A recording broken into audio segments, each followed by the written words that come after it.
his. Exactly, out of mine. Well, we're coming up here on round number 6, and for round number 6, we like to do something really fun, which is take a look at some of the cooler decks in the room. And boy, oh boy, do we have one for you here. Brian Kibler up against Etienne Eggenschwiler. All right, I got there. 5-color legends versus 4-color legends. It's a legend off sitting here at 3 and 2. Speaking of legends, Brian Kibler. I mean, let's go here. Hall of Famer, 2 Pro Tour wins, 3 Pro Tour top 8s, 2009, 2000, and 2012. Popular streamer, content creator, says he really, really loves this deck, so he's very hot on it. We'll see how it performs here in this matchup. Versus Etienne here, qualified via Ghent Regional Championship on Team Sanctum of All, started playing in 2006, running that 4-color Legends version of this deck. So Kibler said at going into this matchup, this was the one matchup he didn't want to face in the entire building, Corey. Yeah, I think that's because it's close enough to the mirror, and Kibler's just saying, my deck is so good that all I want to do is not play the mirror, the only bad matchup. Yeah, you're hitting yourself in the face, right? Exactly. So Kibler's deck is a lot different than other 5-color, 4-color Legends that you're playing. It's a much more kind of combo focused. We have Relic of Legends, Rona, Inti, these kind of go-to legendary creatures, but Kibler's deck can do a lot different, cooler things with Sigarda. You can play a lot of cards off the top of the deck. Now for Eggenschwiler, this is the more traditional 4-color Legends deck, but you do also have a nice little combo finish in the deck. It's like 4 or 5 cards, so we'll kind of see if it happens, but both decks trying to take advantage of Rona and the Relic of Legends for sure. Okay, I'm excited for this matchup. We've got tons of, oh no. Oh, here it comes. The cow is back, the cow is back. Corey, what are you gonna tell us about now this time? All right, the holy cow moment for this round is gonna be Brian Kibler, the Dragon Master, playing 5 or more humans off the top of the deck in one single turn. Holy cow, wouldn't that be broken? That would be awesome, but I'm getting deja vu that I've heard this bit before, Corey. Wow, golf clap, impressive. All right, nice, nice. Sorry, chat. Really, I do apologize. It's time for Sorry to everyone, yeah. round number 6. Round number 6 coming your way, everybody. And Cedric and Riley continue to get angrier and angrier. Cedric's loving it. We're having a great, it was something else that happened that we were, just completely unrelated. I'm fine. Just saw my friends. We're fine. We're ready to get underway with our next round of Standard. And Deja vu? I'm ready to move past it, man. I'm really ready. Ready to move past it? Oh, good. It's, in fact, it's spreading throughout the building, my friends. It's an infectious, it's getting in everyone. Oh, my goodness. Sure All right, we're going to move on now and get underway with It's our like a next mad cow disease. round of Standard with one of the greatest players and one of the most well-known personalities in Magic's history. There, look at this handsome face. It's Brian Kibler, his opponent here, Etienne Eggenschwiler. And excited to see this matchup. I got the chance to catch up with Brian yesterday and talk to him about his list, which is just wild. It is really a piece of work, Cedric. So I was watching Brian play a little earlier today. Yeah. And when you're watching Brian play, and this is going to be a crazy thing to say. There's some people who have never really had the opportunity to watch Brian play before, right? Because maybe in the newer audience or in play Magic on Arena, not familiar with the stylings of Brian Kibler. Yeah. The cards, they were a-moving. Oh, yeah. They were still a-moving, my friend. There's a lot of really wild cards in Kibler's list here, which we'll discover. But one of the more clear-cut ones, one of the more straight-up-and-down ones here is Rona, Herald of Invasion. We're not going to see Rona get to do too much work as we see Etienne play Go for the Throat, very efficient piece of removal coming out of the 4-color Legends deck. But here's another card that we're not going to see too much of in other decks. It's Kellen the Kid. Now, because Brian's deck is able to cast a bunch of cards from exile using various other legends, which I'm sure we'll come to in due course, Kellen actually can provide a lot of value, Cedric. It can. Yeah. Now, during my time of watching Brian play a little bit earlier, I'm going to be honest with you, I was doing a little searcherooski on what the cards do. Oh, yeah. Kellen, that's a card we don't see a lot of. Inti, now we see plenty of, and very, very powerful card. Yep. But Kellen, one thing that Brian's opponents learned the hard way is that it has flying. Yep. So it's not bad in that regard. And also lifelink. Also true. Also true. Which can be very relevant, particularly in more aggressive matchups. Brian said he picked this card not just because of its ability to reward you playing cards not from your hand, but also because the 3-drop slot was a little lacking heading into this format, and he found that Kellen kind of slotted in really perfectly. We've got another Kellen here as well. We've got a different form of the youngster Kellen Daring Traveler. You didn't know we were coming for a little Kellen strategy today, did you? All Kellens all the time. It's all Kellens. It's Kellens the whole way down. That's right. Like by the look of things. The thing is, Etienne's deck also very cool, also very weird, like doing some really cool stuff. But it's funny that the four color Legends deck, Cedric, isn't the one here that we're like, ooh. No, we're here for all 5. All 5 We're colors. here for the whole shebang. Yeah. Now, what's unique about both of these decks is these are cards that we don't really see a ton of. Now, again, Inti, I think a lot of folks have recognized that card's pretty powerful. The Kellens, not so much. Now, I'm not saying they're poor cards. It's just people are focused on cards like Rafine. Yeah. You know, and Nissa, and Aftermath Analyst, and not so much about these particular cards and what they can do. And the reality is they can do a lot if you can harness their power. And Brian feels like he's done that coming into the weekend. And most importantly, when talking to Brian, he said to me, a lot of people haven't played against these cards. So not everyone knows exactly how they're going to interact. There are some, infinite style combos he can do. He can go through a lot of cards in his deck with Rona, stuff like that. He just the main thing that stood out in my conversation with Brian, he said he does not want to play against the card cut down very much. Yes. If he can kind of avoid that, he feels pretty good about things because it's pretty efficient against his deck. Which is wild because there are quite a number of legendary 2-mana 3/3s that I would imagine most of the people in the building probably wouldn't be able to recite the Oracle Absolutely text not. of. Absolutely. There's Hajar, Loyal Bodyguard. There's Malira, the Living Cure. There's Jeru and Hazaret. Oh, yes, there is. At the 5-drop slot, which is, again, cards that if you know all of these off the top of your head, you're going to be in a much better position than most people going up against Brian Kibler. This is the largest standard format I think we've ever seen in Magic history. Over 3,000 cards. And these are among those 3,000. Yeah. And when these cards were kind of unveiled, this was Martian exiled. Machine, it's like, this is so cool. But none of them really saw a lot of play. No. You know, like as cool as they are flavor-wise and like The all the X and text Y on them. cards, It's just like they didn't really show up. Now, if Brian's the one that gets them to show up, I would love it. Oh, people will be sitting up and playing this deck. Like they'll be paying attention, be like, "Oh, baby, I want a taste of this action." Yes, for sure. I did have a crack at the deck on Arena.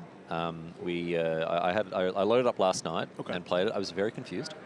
I was very, very confused. I got to do the thing a couple of times, but it's a thing that takes some doing. Yes. Hopefully we'll get to see it. It involves essentially playing a bunch of cards off the top of your deck with Sigarda, Font of Blessings, the combo with that, and you have Rona out in addition to Relic of Legends, and then effectively you can just cast a bunch of cards with what ultimately ends up being free because it untaps Rona, who can then tap for mana again using the Relic, and plus the card that you played, etc. Hopefully we'll get to see it go off. But Brian's not the only person playing Relic of Legends here. Etienne also packing what I have to assume is 4 copies of the Relic of Legends. One of the most powerful cards in this list. The fact that it turns all of your legends into mana dorks, and Etienne's going to make the most of this card as well. Yeah, both players really using this artifact. It's incredibly powerful if your deck is built around it, which of course means you need to play as many legends as reasonably possible in order to be able to do some pretty busted things with it. So running into a matchup here in this tournament where Esper's the most played deck and both players, we get to watch them play with the Relic is it's funny to say the least. Cavern of Souls does a lot of nice work here for both players. Plaza of Heroes does a lot of nice work as well. So some unique cards that you wouldn't find otherwise could be very powerful for each one of these players. And what's interesting too here, Riley, is that for Etienne, going to be one of the few people that kind of knows what Brian's up to. At least a little bit, right? Right? It's like, they're getting kind of halfway there. Yeah, you're going to try to do a little something where I know to go for the throat of this creature. Yeah. I'm not going to let Rona live where other players might be like, what's the worst that could happen? And the answer is a lot. The other thing that Brian mentioned about his deck is that, so he initially had started off as just a Naya Legends deck, generic Legends, just playing the best creatures in those colors. Obviously, Brian's got a strong background in Commander. Big fan of those sorts of like go big, or like silly, fun decks. But then it sort of got leaner and meaner when he realized that there are 12 untapped, painless 5-color lands if you play legendary humans, right? Because you've got Cavern of Souls, obviously. There is the Plaza of Heroes, right? But then you've also got Secluded Courtyard. That's 12 5-mana lands, right? Don't cost. It's not like a mana confluence that costs your life or anything like that. Currently, there is so the mana is a lot better than you think. I'll take it. Right, so we're seeing an attack here. This isn't really Brian doing his deck's thing. He's just attacking for damage. Picked up a couple of cards, and he's getting a little bit of work done. Okay. So looks like damn. Okay, so Etienne's going to go down to 1, right? Yeah. Hadjo makes the attack there a little more difficult because you can sacrifice Hadjo to give legendary creatures +1 and +1/+0 and indestructible. First reveal the empty card, and then I attack him. Slogurk is really good. I don't know if it's good right now, though. Okay. Slogurk is kind of what this deck is up to. Now, there are bigger and better Slogurk decks out there that we've seen in the previous standard format and playing, you know, a ton of lands and over 60 cards and stuff like that. Slogurk kind of more of a value piece here. One of the cards that Brian said that he was not thrilled to play against, besides Cut Down, was Otawara. So it's really good against his deck. Yeah, the Slogurk deck, the 4-color Legends list here that Etienne's playing, they're looking to bring back the Otawaras, bring back the Takanumas by discarding them and then recurring them with Slogurk. And the Gurk Channel this is live. So this triggers, this triggers, this triggers. Yeah, and we're going to see all the nonsense you can do once you're starting to build that board out. Card for NT and gain 2 life from Titania. Oops, 5. Resolves. And Etienne is across it. Etienne is like, just this trigger, this trigger, this trigger, Yeah. game 2, do this, do that. 3. They've put in the reps, you can tell. Absolutely, they I'll have. get the Rona from my graveyard. All right. Okay, so Rona's a really nice one, especially with the Relic of Legends out. Yeah, so that comes back from the Takanuma. Okay. Keeping up with this is going to be a lot of fun because there's a lot of different things going on. Oh, yeah. Yeah. Yeah, legendary creatures tend to have a lot of text on them, just as a general rule. And between the two decks here, Cedric, there are 51 legendary creatures. Oh my gosh. 51 legendary creatures.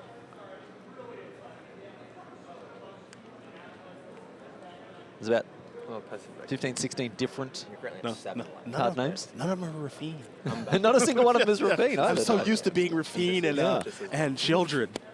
Where are you? No, not here. I can hit you with Urtai Resurrected. How about an Aklazotz? Oh, sure. Yeah, that's the deepest betrayal. It's the big bat.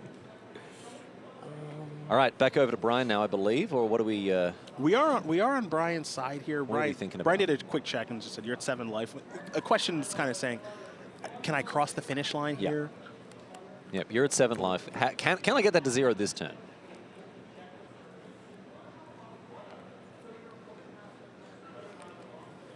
But a reasonable defense has been put forth here by Etienne.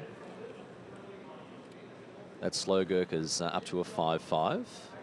Titania, of course, a 3-mana 3/4. Yep.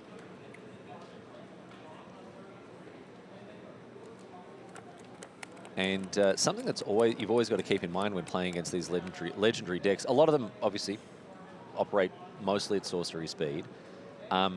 But not only is Etienne playing just getting worse. You know, a bunch of removal spells that go through the cut downs, they're also playing Urtai Resurrected as a 2-of. Yep. So that's really something to keep in mind, particularly when you've got 4 or effectively 5 untapped mana with the Relic of Legends plus those legends that are already out.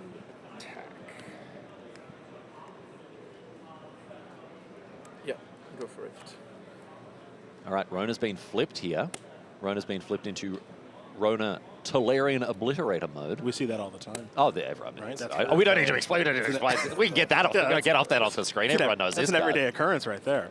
5/5 here that punishes you for dealing damage to it. In the same vein as Phyrexian Obliterator. A little bit different, obviously. But, before Brian transformed it, he basically said, this is not getting any better for me. Yeah. So instead of maybe activating it first, he just, I'm going to transform this thing and get into the red zone. Yeah.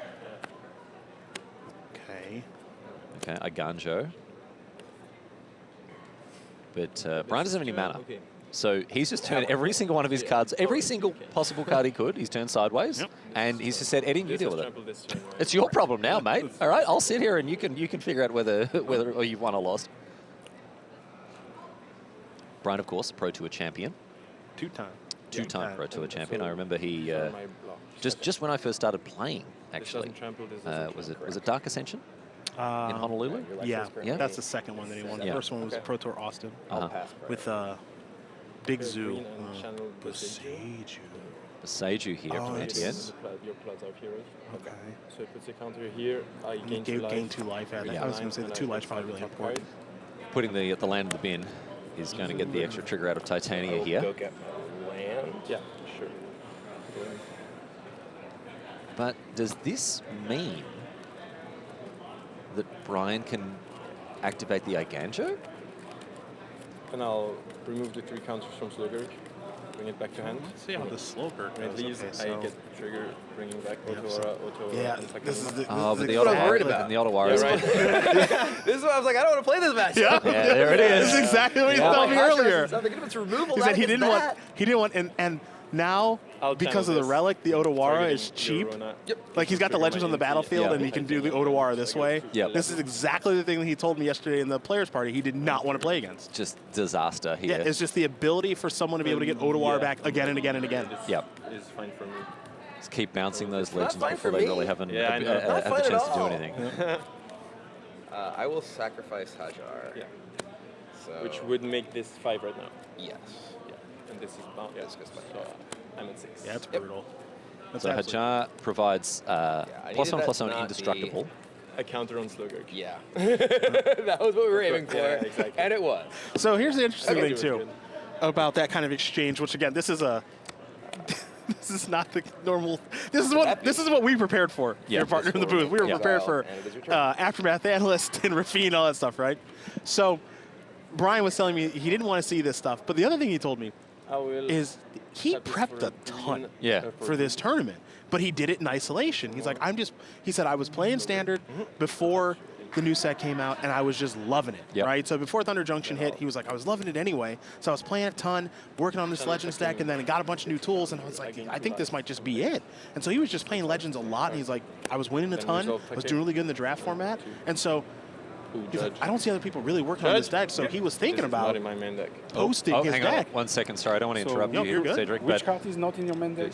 so a Liliana. judge call So here. for this, I will need to confirm with another judge. I will come back, and we will resume the time. Okay, sure. All right, so Yeah, let's just so bring pick people this up to one speed here. It looks before like it goes. Etienne didn't fully sideboard Yeah, at the yeah, end judge of the power, last yeah. match. And you can tell, obviously, this was a completely Might do honest this one mistake after all. because the first thing that It's like the only Etienne way I did can, was really. pull a judge on themselves when they realized that this is a sideboard card. Liliana of the Veil in the sideboard as a one-of for the 4-color Legends player. I wish So it was the bottom card. Would never known. That's one of those awkward things where it's like, But I guess I would have seen it in Yeah. sideboarding. yeah. But we will we'll come back with what the judge's ruling is here, Cedric. But that's a really unfortunate thing. But if you're one of those people It's who just happened shuffle your whole to sideboard obviously it in, happens you to know, all to- sorts of to players. not for all give sorts people of that crazy reasons. hell It's and not not make sure sideboarding it's and separate, yeah. not It used to be desideboarding valuable correctly. when, you know, they Not weren't where you open wanna be decks, so you at have no Pro idea Tour. how many cards Correct. But it you can happen to realistically anyone. have. This does happen sometimes where a card is left in the deck that you meant that's actually in your sideboard, and I think it just looks like it's one Liliana for one card that's supposed to be there. So ultimately, we're going to find what the judge's ruling here is a second. Yep. Most of the time, my- it's just like when I no was harm, looking no at, foul, like, just swap the the cards metagame, out. Yeah. I've seen that Alright, ruling played before, against all but these. I haven't played not going against to that, I'm just speculate thinking because we're about at the it. highest level of Ottawa competitive is Magic, so so good we'll see what it against is. It is really That- good. Uh, That's what when I saw your list, I was like, I'm going Let's try to and enjoy set the up a conversation. Yeah, we can listen in here and get a bit of a Ottawa is perspective just, on like, this matchup. outrageously good against me Yeah, because it's- like I have all this protection against like destroy effects. And, exactly, you yeah. know, And it's like just resilient beatdown, and Yeah. then it's like, yeah, no.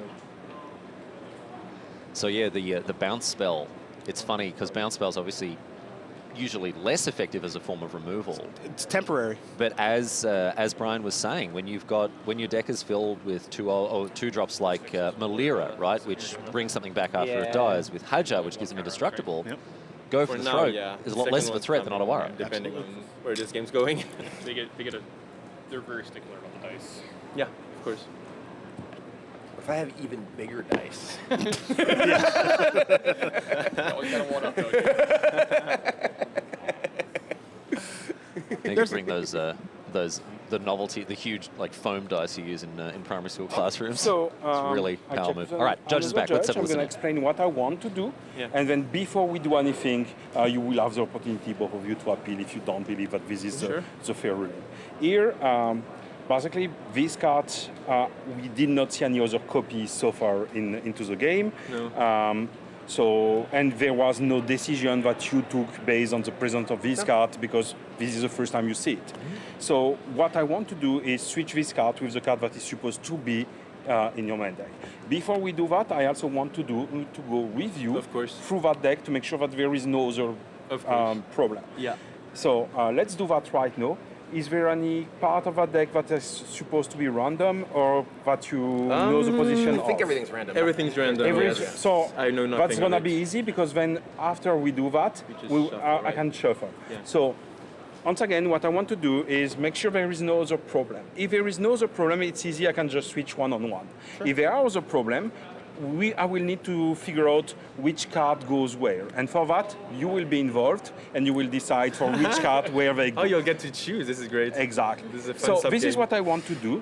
Can I proceed, or does one of you want to appeal on that ruling? This is very That's fine by fine. me. Yeah. Okay, so let's do that. So is there any card here that is not supposed to be in your main deck? The judge is going to go through here and You can have a go look bit here. faster, Oh, okay. if you like. I know them pretty well.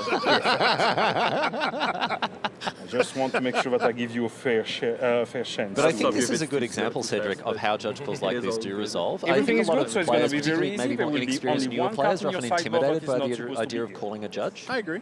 And This one. Okay, so I can easily do that switch, and then we are back to the local game It's state. Anctil. I'm going to shuffle this.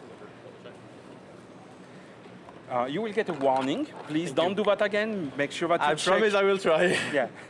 Make sure that you check at the start of your round that your sideboard is supposed to be your Yeah, sideboard. I usually do that. I guess I got distracted by this whole spiel. And then we can continue playing from here. Sure. So I'll finish resolving this. Yeah, I exactly. grab this to my hand Sure. and put the second counter for this and gain 2 life. Yeah. So I'll go to 10.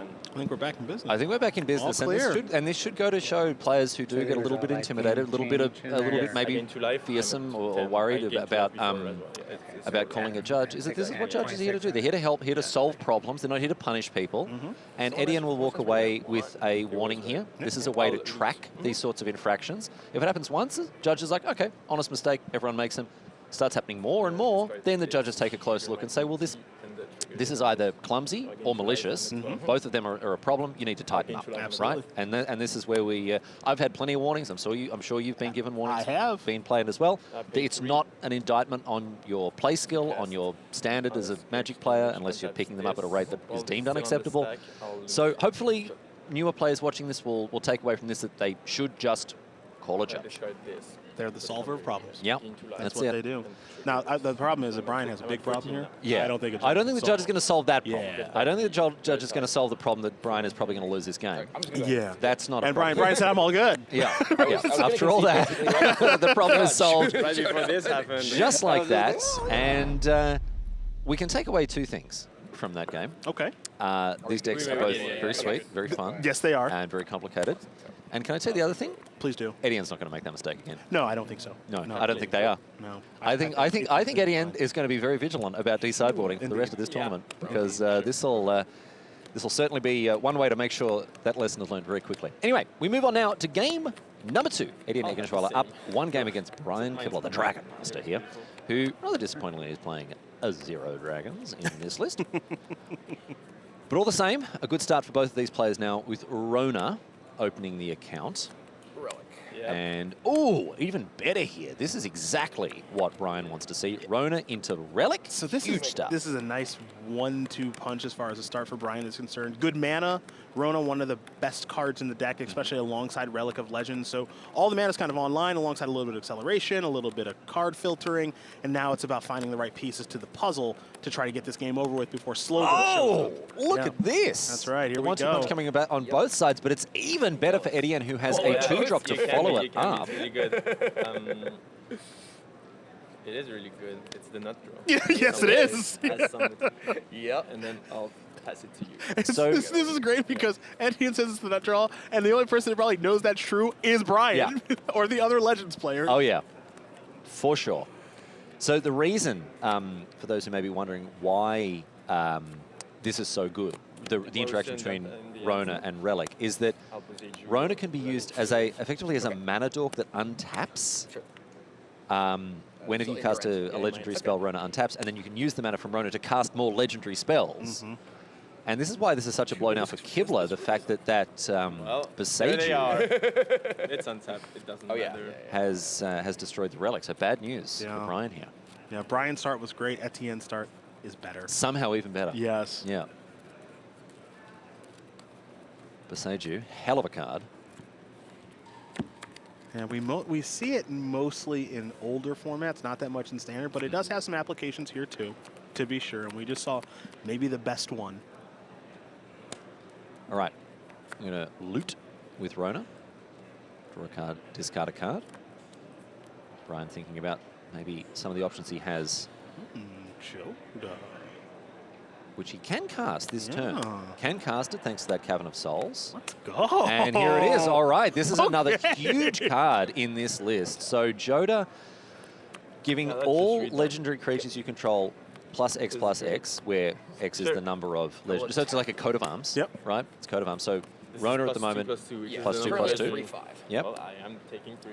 And then, I'll go to 17. whenever you cast a legendary spell from your hand, exile cards from the top of your library until you exile a legendary non-land card with less amount of value. It effectively gives you Legends Cascade, because you can cast that legend. When you've got Helen the Kid out, oh baby. Yep. Oh baby. The cut downs that Brian doesn't want to play against. Etienne commented a little too late. A little too late. Yeah. A little too late for that one. Yeah, Joda's going to do some work here. Well, Joda is the kind of card that clearly is very powerful because it's so difficult to cast. Yeah. So that makes a lot of sense. Oh, long goodbyes. Oh dear. But, you know, Joda, the power is baked into it if it gets to stay on the battlefield. And it was, but I don't think it's going too much longer. Trigger into you. And then resolve. I guess I'll take the Rudstein. All right. And this is what the 4-color Legends deck is looking to do. Cycle things in and out of the graveyard, gain extra value through the use of the channel lands. All right, Rudstein comes down, cast by those legends. Bring back another Rudstein.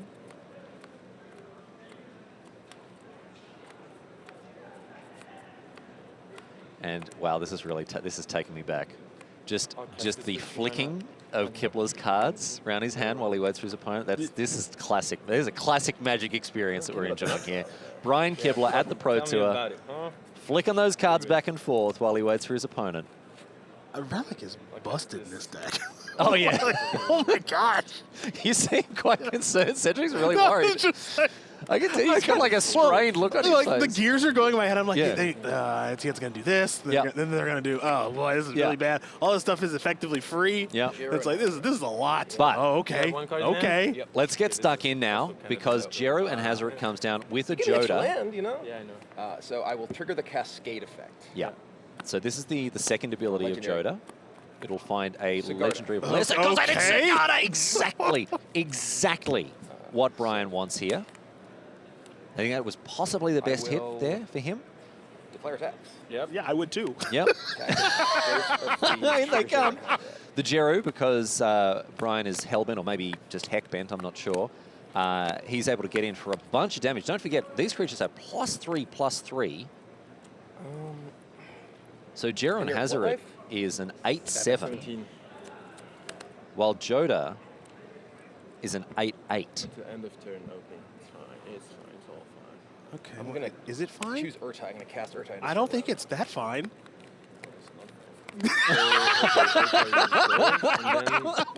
What's the power here? Oh dear. +4. An extra +1/+1 to these legendary creatures and a Doomblade on the end of it as well. All right, we're going to loot. Cut down now is not a problem. No. At this point, cut down is the last. Cut down needs to cut up. Yeah, is exactly. what it needs to do. Yeah. +4/+4 because I have 4 legendaries. Oh my goodness. And remember, you have the other permanents you control hexproof because of Sigarda, so you have to deal with Sigarda first. Sigarda is the lightning rod here. Yep. But this is an attack, what, for 19? This 18? is a ton of damage. Yeah. Scary stuff. 18 power, so I'll loot. Oh my god. All right. 18 power, so I'll loot, says Etienne. Good choice. Yep. Gain 2 life, go to 19. Okay. Oh, there it is. All right, Yeah. discards the Cavern of Soul, gains some life from the Titania. So you got a 1. You got a 1. Oh, that's a huge. I didn't see that much damage coming through. All right. Wow. Out of nothing, basically. Just from the Joda. Yeah. That was all it was. Joda into Jeru and Hazoret, into Sigarda, flip the Urtai. It all starts. All right, how's this party get? Okay, so this again? And gain 2 life. Okay, all right. I'll flip for Inti. Etienne's back on their nonsense. Let's get into it. Here we go. Oh, Liliana the Veil. Sideboard again, presumably. Yes. Yep. This is this.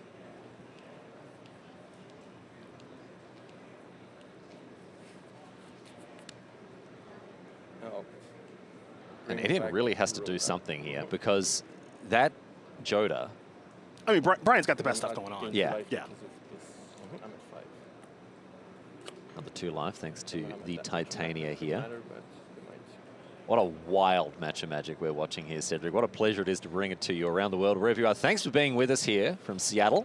Magic is so cool sometimes. I did not expect this when I was preparing on my end for this tournament. No, I I worked pretty hard to prepare for this, but I will freely admit that I didn't test this particular matchup particularly extensively. I'm really glad I had the foresight to talk to Brian for like 10 minutes. Yeah. Be like, hey, man, what's going on with your deck? I'm glad I got to chat with Brian, but I want to thank at this point Ailey, because she chatted to Brian about this deck extensively and then sat with me and helped me play it and figure it out yesterday. So I'll still get the probably completely out of my depth without her assistance. So good on you, Ailey, for helping me with that. There's nothing to discard, put it on. The discard's independent of the... Is it? Okay, cool. Yeah, it's like you may discard a card, and then if there's no more attacking, Okay. Yeah. Yes.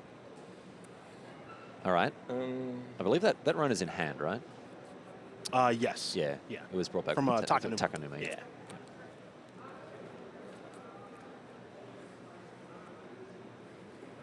I'll cast Rona. All right, there's the Rona. Made cheaper, of course, because of the Rutstein. 1, 2, 3. And even though she was cast this turn, she can still be tapped for mana. With the relic. With the relic, yeah. Which will then untap the Rona once the Shell Dread is cast, because of course it's legendary. On this Rutstein. Another Rutstein. I'll legend rule him, but Rutstein gets back the Titania, and I'll keep the new one. And Rutstein dies to the legend rule there. So a nice bit of value here. Etienne spinning the wheels. But are they going to get any traction, is the question. That's the question. Number 2. Okay. Okay, Titania, yep.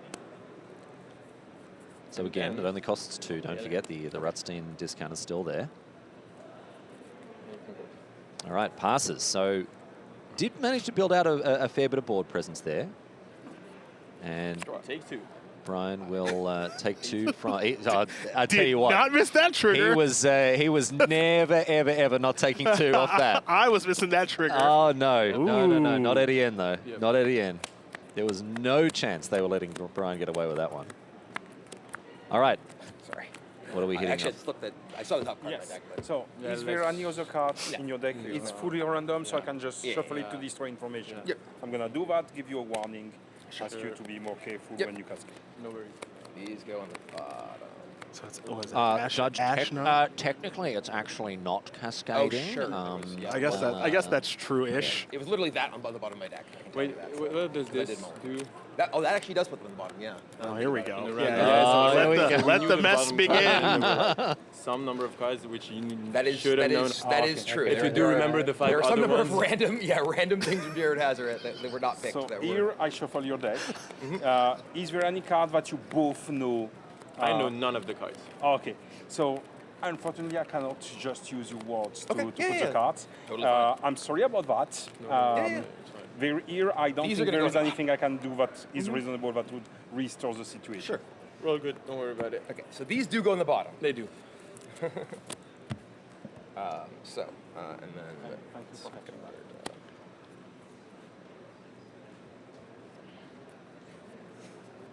okay, well, I am going to attack. All right, here we go. Good choice. Get in there. A good choice, Brian. Well done. You can tell. You can see the seasoned expertise coming through. People think I like to attack a lot. Yeah. Brian likes to attack. He likes to get in there. All right, so we're going to have another trigger here now from Jero and Hazaret.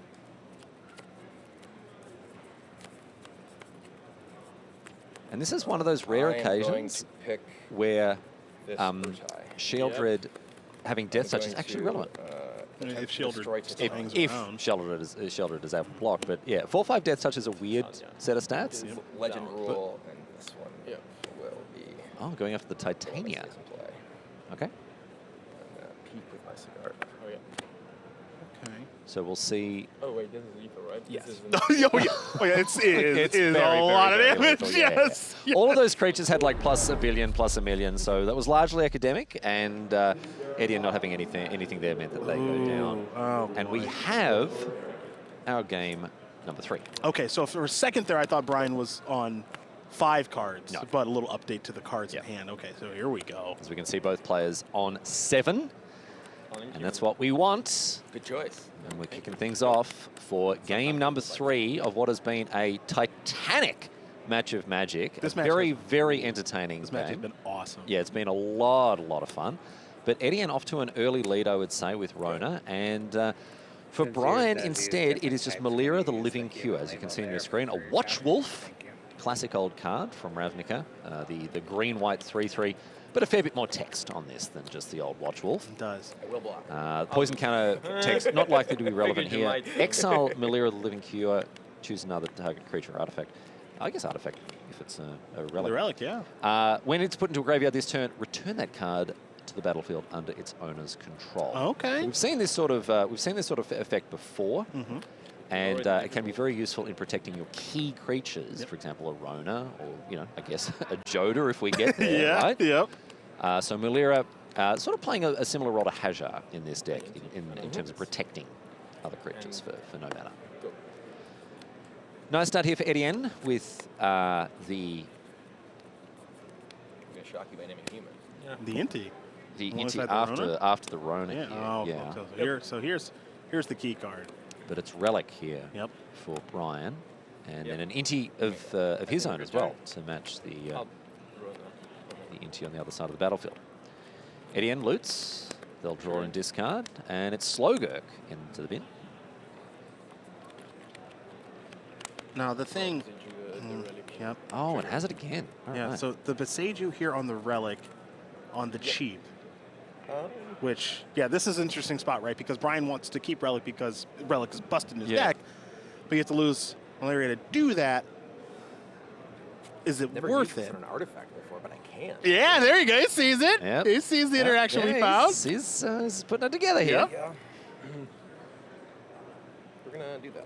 Yep. Okay. All right. He's going to do that. So we'll see Brian search up, because it still destroys it, right? It doesn't counter the ability. Correct. So That- you that should still be get the the case. land. Yeah. Yep. So this is actually pretty good. It's ramped Brian for an extra mana, Yep. and still has the relic to play with. Absolutely. So that's not a bad outcome. Also, the relic comes back untapped. A little bonus mana that Yes. will probably not be relevant at all. We but don't know. We don't know. Maybe. We'll see.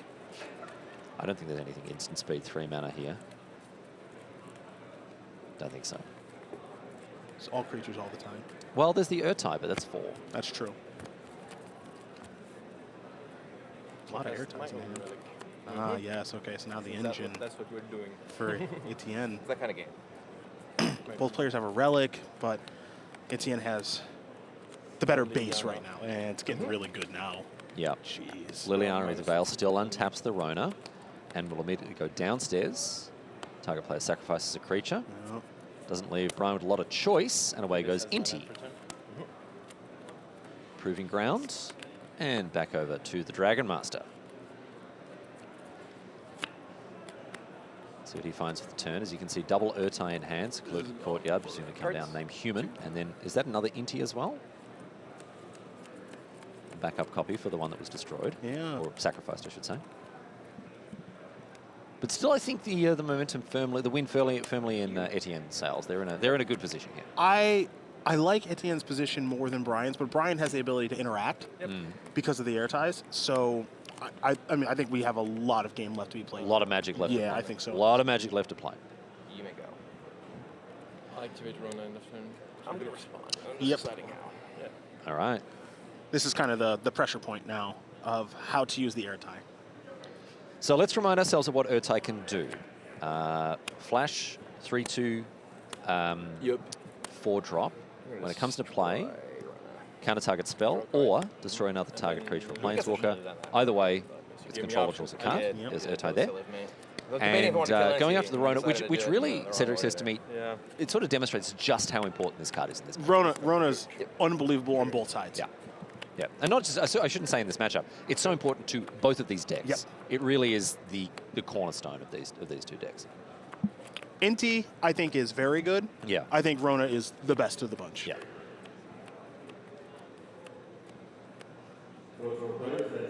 And another one. Wow, okay.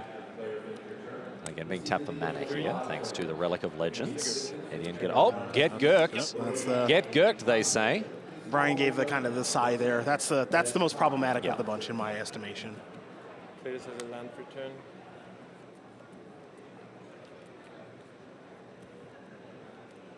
Well, let's see. Let's see what Brian's response is to this one, because... Take that. And channel Takenuma, trigger NT. Yeah. So NT resolves. So the NT exiles a card. It's cut down. 3, 1, If Otawara ever shows up here, I'll grab I think Etienne it will be backup way too far A ahead. backup Slowgurk for Etienne, backup Slowgurk, they say. All right. And now Slowgurk is fully ready to go. Yeah. There's the cut. And I think this is getting closer and closer. It's getting out of hand. Yeah, this is really starting to fall apart here for Brian. Such a shame. At 3-3, not by any means out for the count, but what a show we've been given. Win, lose, or draw here. It's just that Etienne, their deck just generates so much card advantage. Yeah. So much value so quickly. With Inti and Rona, you just blow through your deck. Well, one of the big issues with playing a deck that's full of legends is that redundant copies of legends always feel terrible to draw. But in this deck, with Rona, with ways to discard, to turn cards into other cards, it's so much easier to find the cards that you need to make sure that the redundant copies of legends aren't just sitting there gumming up your hand. Yep. These are very deftly designed decks on both sides of things. The one we've seen before, the 4-color legends one, and Brian's list, the 5-color deck. These are very elegantly designed decks. Honest Redstein, float a green and untap it. Oh, that's nice too. Resolves Float mana, untap it. Yep. So one in pool here for Etienne, I believe. Float a blue. Bounce it back to my hand. Okay. I have green blue floating. Green blue floating after the Slowgurk is brought back.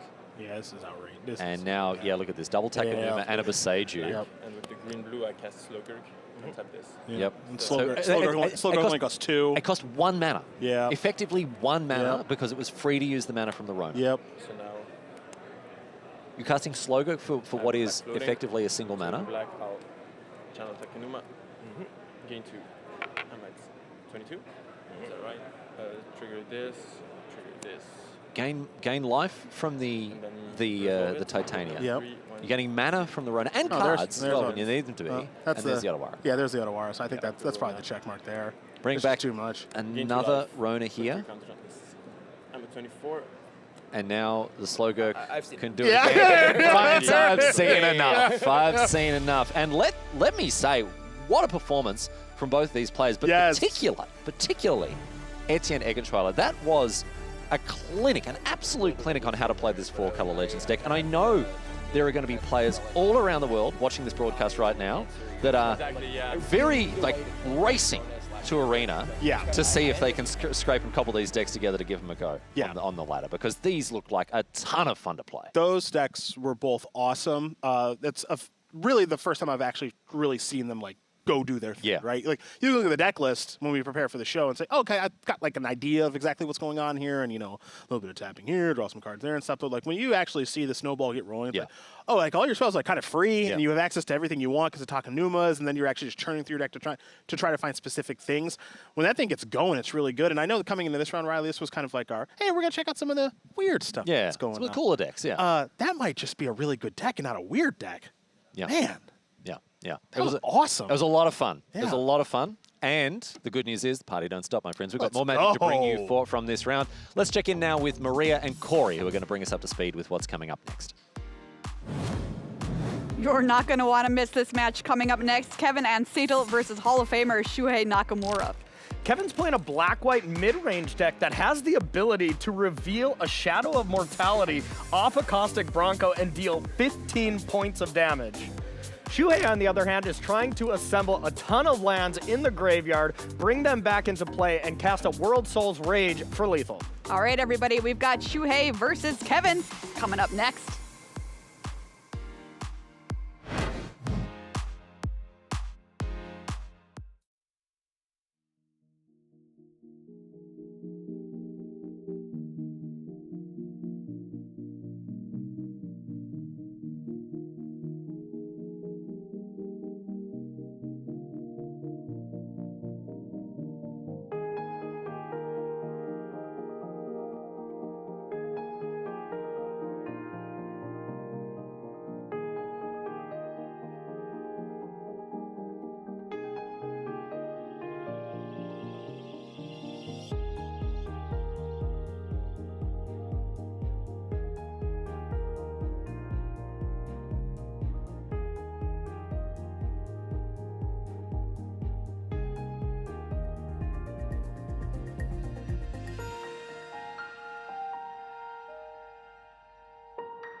We're back. Yeah, Welcome back, everyone. Welcome back to Seattle for Pro Tour Thunder Junction. Riley and I joined by Cedric Phillips.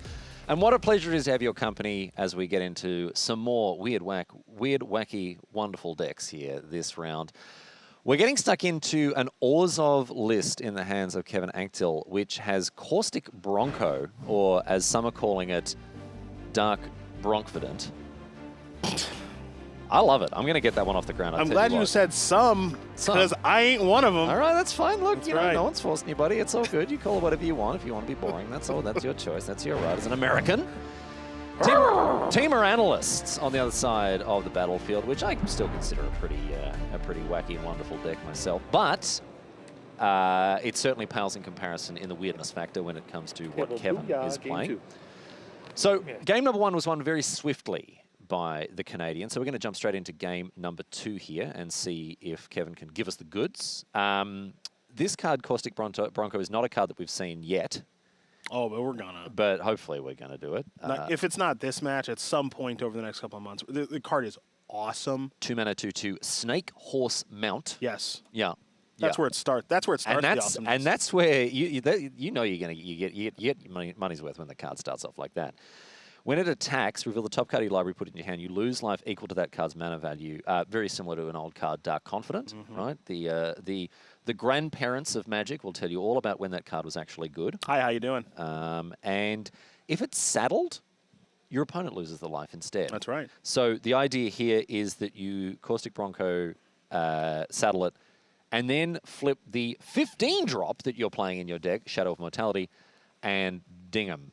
Quick question for you. Straight out Quick of question business. for you. Yeah, what's up? Caustic Bronco, would you say that it's greatness at any cost? That was very good. Yeah. That was a really good one Yeah, from you you. better believe it. No, I enjoyed that one a lot, Cedric. That was great. For those of you who are left in the dark in that one, have a look at the flavor text of the original Bob Marr printing of Dark Confident, and that'll elucidate things a little bit for you. I'll be here until they kick me out of the booth. Yeah. You don't want to say you'll be here a weekend because that is a distinct possibility of not actually being true. All right. The Bronchosaurus here getting in and revealing, was that a duress, I believe? It was indeed. Yep.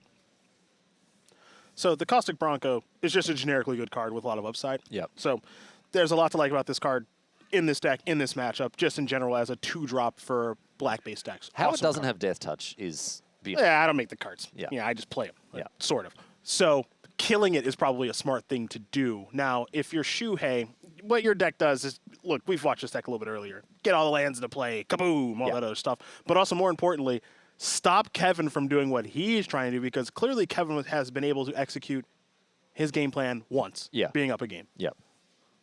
So we'll see if it can happen again here. Aside from the Caustic Bronco Shadow of Mortality combo, the deck is just good. Just good cards. Just good cards. Yeah, just good cards. Just Orzhov good cards. Yep. Yeah. And that can be more than enough. Sometimes in the right matchup, right? You just curve a tenacious underdog into an anointed peacekeeper, and you know that is a good amount of pressure and disruption. Yeah, the cards are good just from like a mana cost, power, toughness ratio. Or Everybody knows how good Shieldred is. Yep. So all the cards are good, and then the combo finish can kind of take the opponent by surprise, because especially in the sideboarding, you don't even know if the combo's still in the deck. Yeah. Right? The combo could come out. Caustic Bronco's not going anywhere because it's just a generically good card, but the Shadow Mortalities could leave for better cards in that particular matchup. But Shieldred's good in pretty much any matchup. Yes. So we may see her do some work here for Kevin. Shuhei, very famous player in the Hall of Fame, I believe, and someone who has won a fair share. A couple tournaments. To put it mildly. How many top finishes are we up to now? 6? 6, I believe. 6. Yeah. Yeah. Now, the ball is kind of rolling here for Shuhei. Nissa's out here on the battlefield, searching up the lands. There's a Virtue on an adventure. It's not going to be long now until I think we see Shuhei's deck fully go off. So if you're Kevin, you better get moving here if you can, because it's starting to get out of control here on Shuhei's side. Yep, with the Nissa and the Aftermath Analyst already on the battlefield. Shuhei's getting crack-a-lackin'. And so now Kevin has to do something to get himself into this game, because at 23 life as well, Shuhei's not under a lot of pressure. Kevin doesn't have a lot in the way of disruption. I think we're going to see a duress now. That's not a bad place to start. It's fine. It's fine. It's fine. Okay. Gets rid of the ill-timed explosion.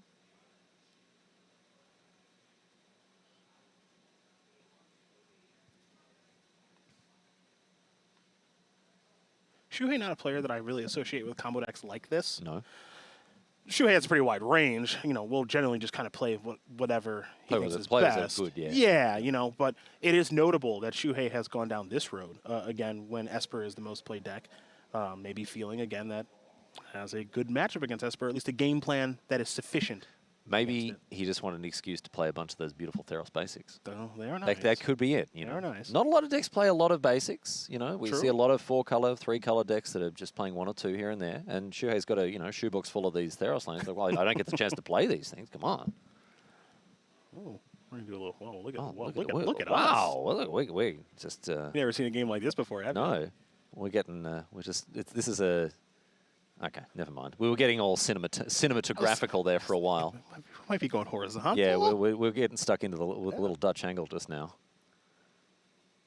But no, art is dead. Art is dead.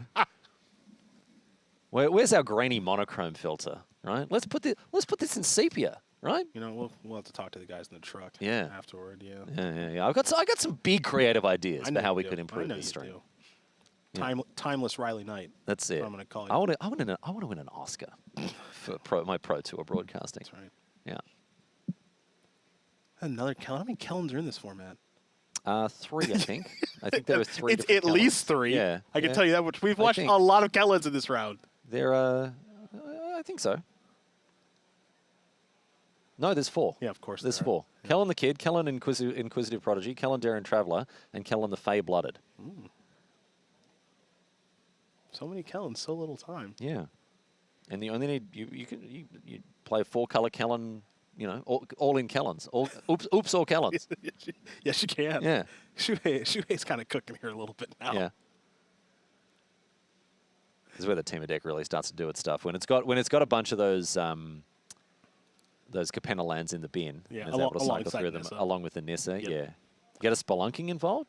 Maybe. That's where that's when the deck kind of just goes from like 60 to 120. It's just way too much. Yep. It's just way too much to handle, and that's the appeal, right? If you're not going to go undisrupted all the time, obviously, because there's a lot of solid disruption in the format. But if you're able to maybe draw through the disruption, or just have a really good draw that can kind of mitigate the disruption, you're going to have all of this mana. Eventually, find a World Soul's Rage and end the game. But things are going very, very well for Shuhei in this particular game, it appears. Yep.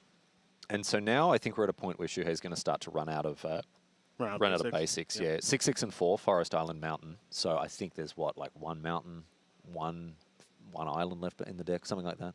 1 forest maybe. Which doesn't hurt actually that much, because as long as you can keep bringing back the sack lands, you still gain mana off the Nissa. Yeah, and you're still totally fine. Yeah.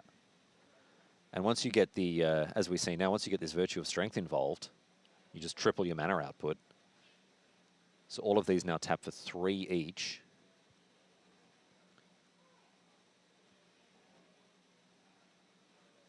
And Shuhei still with cards in hand, or no, just flashing back a deluge. A deluge here. Yeah. Yeah. Oh, it does still have some cards in hand. Okay. I think there's an Analyst in there. I didn't get a good look. Believe there is 1 Analyst in the grip, and if there isn't one, my assumption is that's what Shuhei's probably searching for. Yeah, because that'll generate a bunch more mana, yeah. Especially if there are still basics to fetch. Although no Spelunking for them to be untapped. But it'll still generate a ton of mana off the Nissa.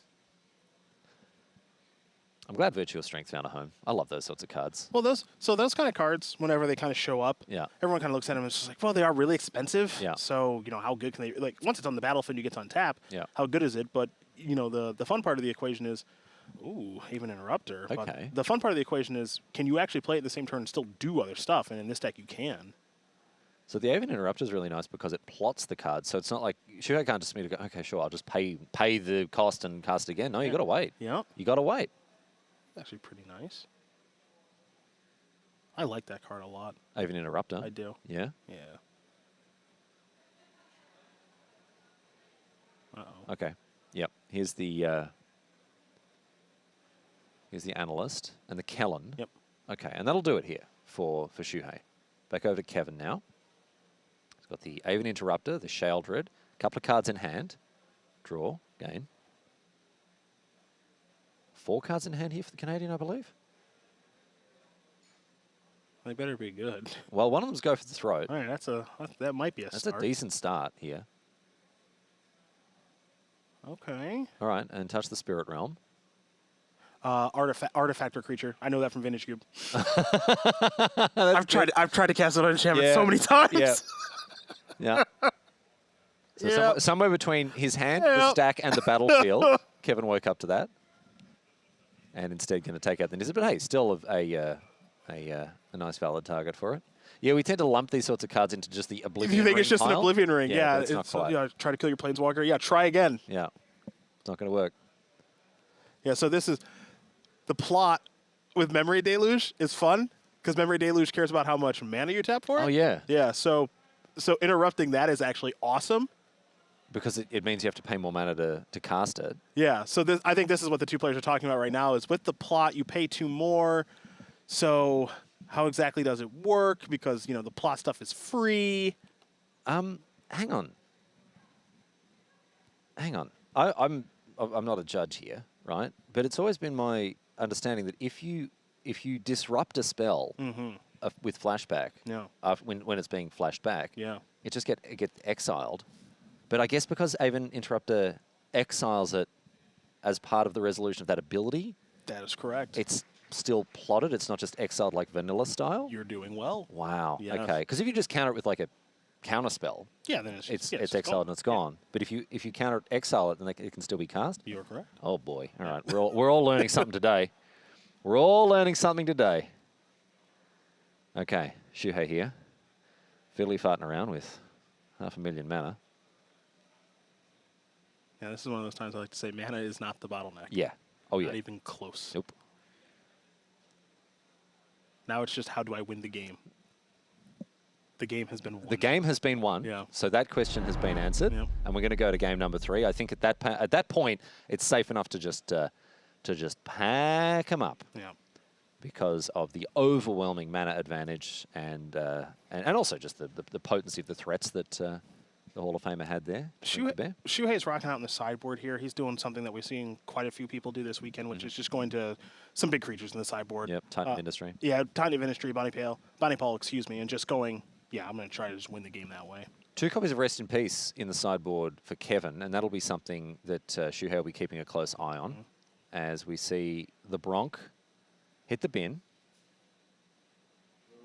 Okay. All right, this is a nice one. You identified this as a key card in this matchup, Cedric, while we were chatting about it, and I want you to talk us through what we're going to see here. So, Anointed Peacekeeper is kind of like a weird meddling mage style card. You get to look at your opponent's hand, and then, of course, spells your opponent's cast with the chosen name cost 2 more to cast, and then activate abilities of sources with the chosen name cost 2 more to activate unless they're mana abilities. So you can make Aftermath Analyst cost a little bit more to cast and activate, which makes the card actually quite poor if it were to cost 4 and have to activate for so much more, right? So that's kind of step 1. Ill-Timed Explosion, you get a good look at that. If that card just costs 6 mana, you never play with it. You like it because it's 4 mana and does a nice job, but now it's much more expensive. So, and also, most importantly, Kevin's got all the information on what's going on in Shuhei's hand, right? So Anointed Peacekeeper, I think, is a really nice piece and tool against this deck from white-based strategies because you get so much for the 3 mana. You get information, you get to make their hand worse, you get to kind of do all of it, which is really, really nice. And at the end of the day, it's a 3/3 beater as well. Yeah. Which in white for 3 mana,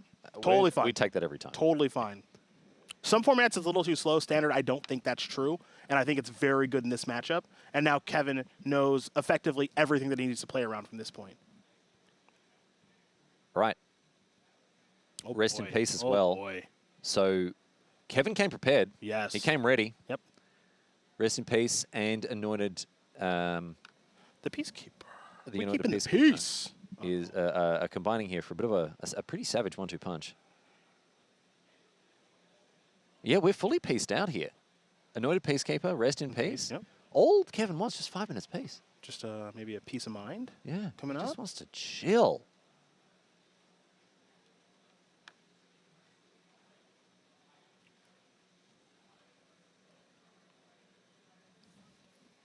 Shuhei's losing some of these lands now. This deck loves to use its graveyard. That's why Rest in Peace is so ubiquitous in this tournament.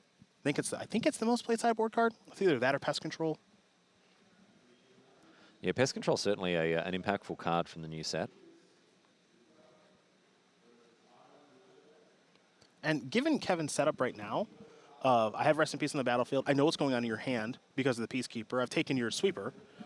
Now you can kind of just play a really normal game. Yeah. You know, we're not talking about the Caustic Bronco, you know, the combo, any of that other stuff. It's just Creature, Shieldred. Like, we're just kind of playing mid-range Magic right now, which Shuhei's deck is not that well equipped to play, especially with his hand kind of getting picked apart a little bit. Yeah, and we can see the Titan of Industry in hand. The sort of card that you'd want to play in this situation. Just stabilize things, slow it down a little bit. Yeah.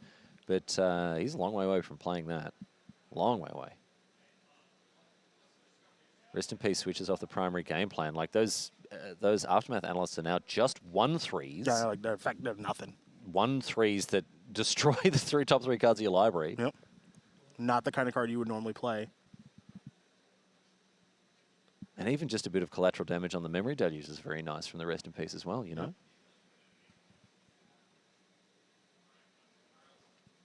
But Nissa, still alive for Shuhei. So he still does have the opportunity to get away with some kind of nonsense.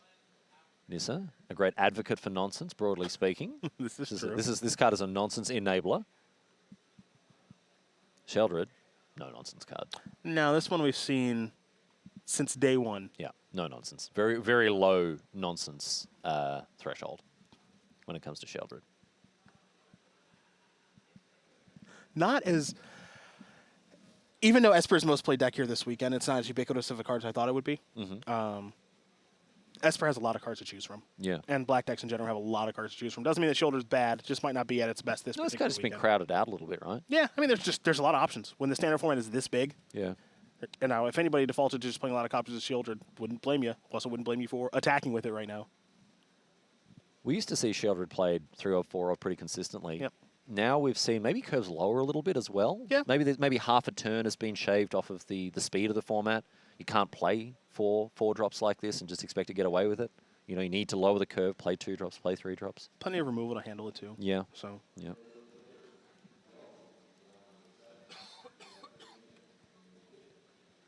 All right, next up.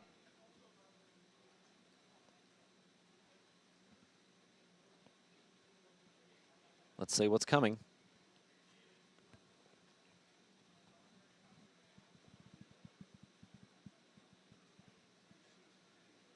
All right, so Nissa found another Nissa. That's not a bad place to be if you're going to kill everything, or at least try to. Yeah.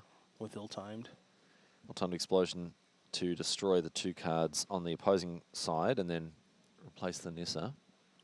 Is that what we're going to see here? All right, here's the ill-timed explosion. This comes at a cost. Sheldred's going to punish you. Oh, yucky poos! No, it's going to be the Cedric Phillips Invitational card. Here. That card is filthy. Cedric's favorite card coming down once again. Aven Interrupter. I am so here for Aven Interrupter. You're all about it.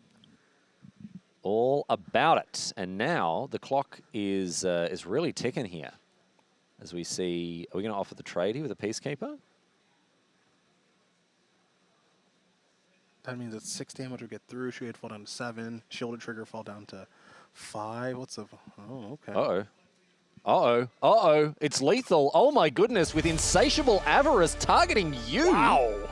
Wow. Insatiable Avarice. Target player draws 3 cards and loses 3 life. Well, I'll tell you what, it was more than 3 life, Cedric. What a finish to that game. Kevin winning with style.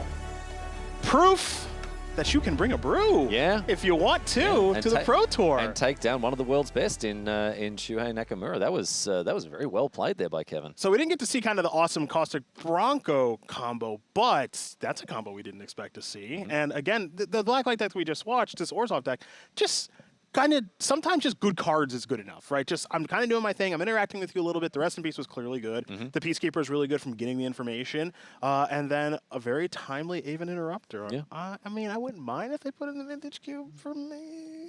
For those white decks I like. All the Cube Architects furiously scribbling. Saying, why not do it? Why not do it?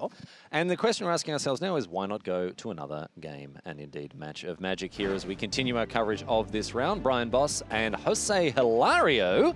Good to see Jose on the screen here, a Melbourne local. He's from the Philippines originally, but travelled south to the greatest city on earth, my hometown of Melbourne in Victoria in Australia.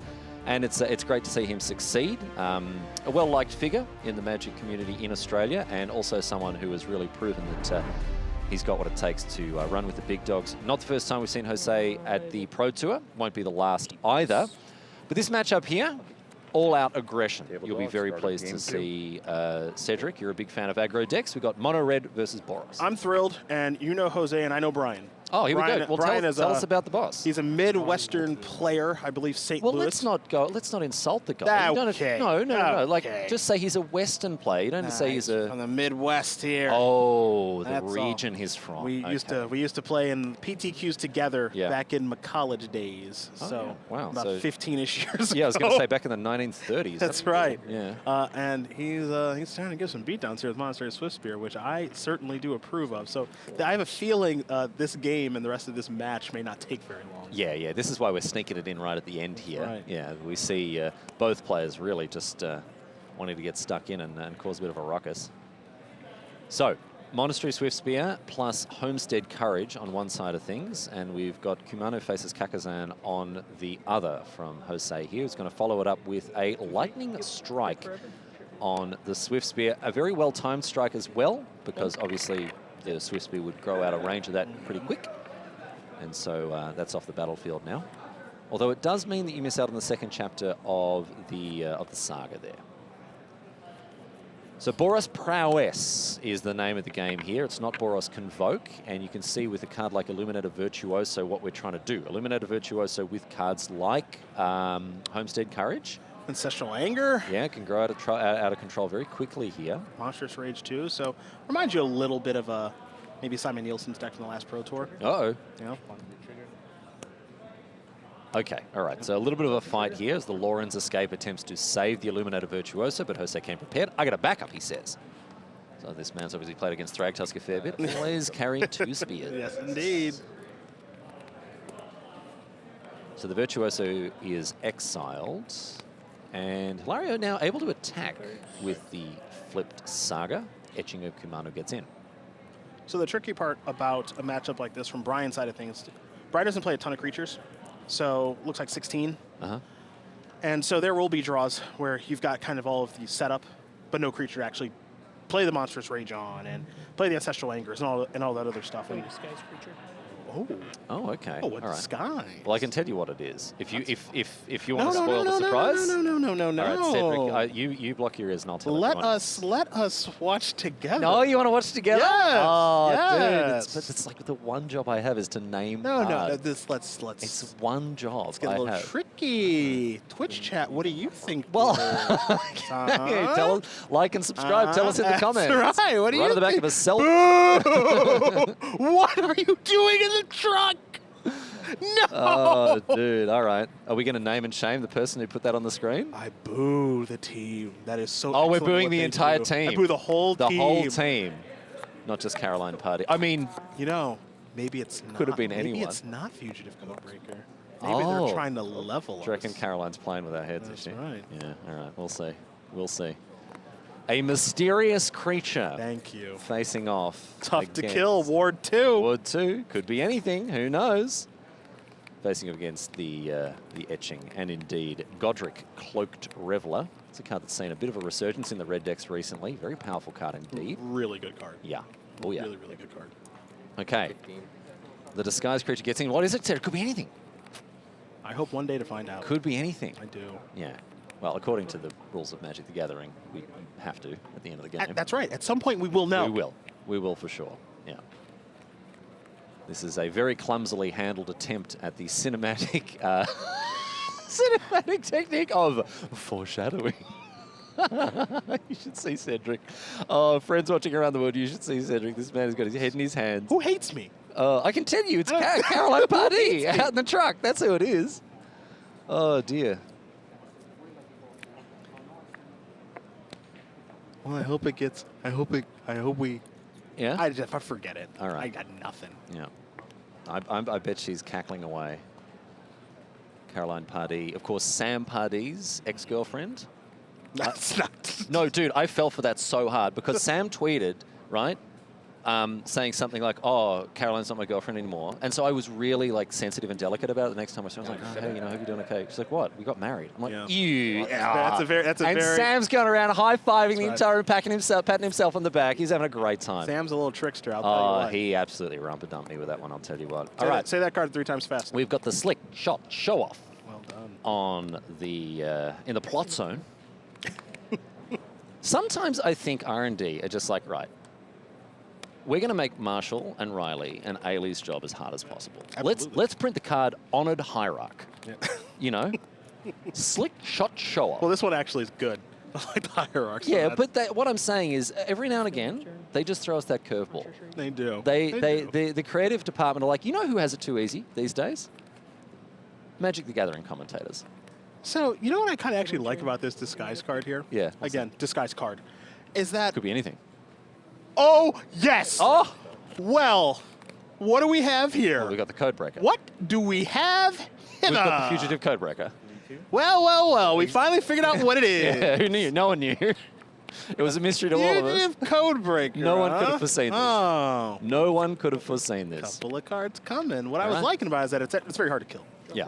In a matchup where you're trying to kind of do things very cheaply, the ward is actually very good, relevant, as opposed to if it was just a morph. So that was actually really, really nice. And now Brian was able to kind of gas back up. Yep. What's really nice there is the fact that, you know, you get to draw a bunch of cards off of a pretty low investment, really, given how cheap it can be to flip the Codebreaker. You're going to see the Demonic Ruckus sent to the plot zone as well. The love plot.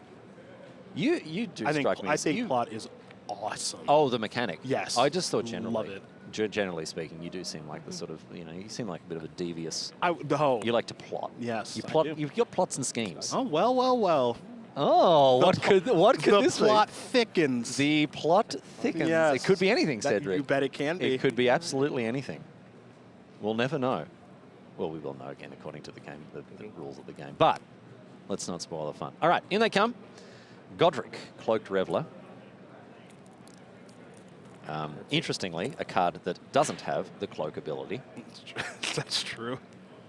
Flavor failed. Yeah. Brian down. And Brian goes down to the... Oh, we don't know. We never knew what was it. We were never going to find out. No, it was, of course, the Codebreaker as well. Well done, Shuhei Gabriel Hilario. Great to see him succeeding at the highest level.